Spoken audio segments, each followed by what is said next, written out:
তোরা তো সব কিনলাম, কি যে কাজে লাগাবো? আমার কাছে কোনোই তো রুগী আসছে না।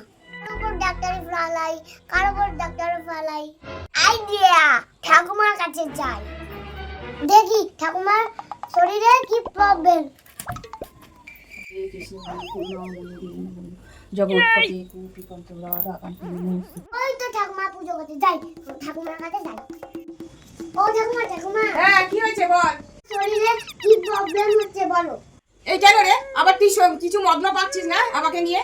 আরে না না, বলো না, আমি কিছু ডাক্তারি শিখেছি, তোমার সব শরীর খারাপ সারিয়ে দেবো। তো আমার শরীরে কি অসুবিধা বলবো? দাঁড়া, আমার কানটা একটুখানি প্রবলেম আছে, একটু সারিয়ে দিবি? দারুণ, দেখে দিচ্ছি।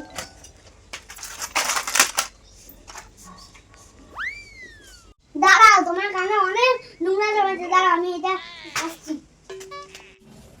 এই ওই কাগজ নিয়ে কি করবি তুই? দাঁড়াও না, আমি ঠিক করে দিচ্ছি কানটা।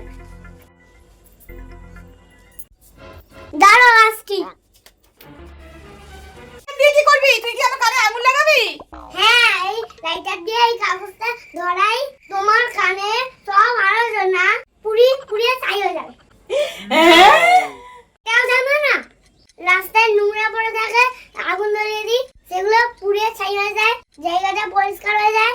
তেমনি তোমার কানে আগুন ধরালে সব নোংরা পুড়ে ছাই হয়ে যায়। ভগবান, আমায় দেখতে কান দেখতে হবে না, তুই এই বাক্স নিয়ে বাড়ি যা। সারাদিন থাকুন, আমি এইসব নিয়ে চলে যাই। কি করে? ভালো করতে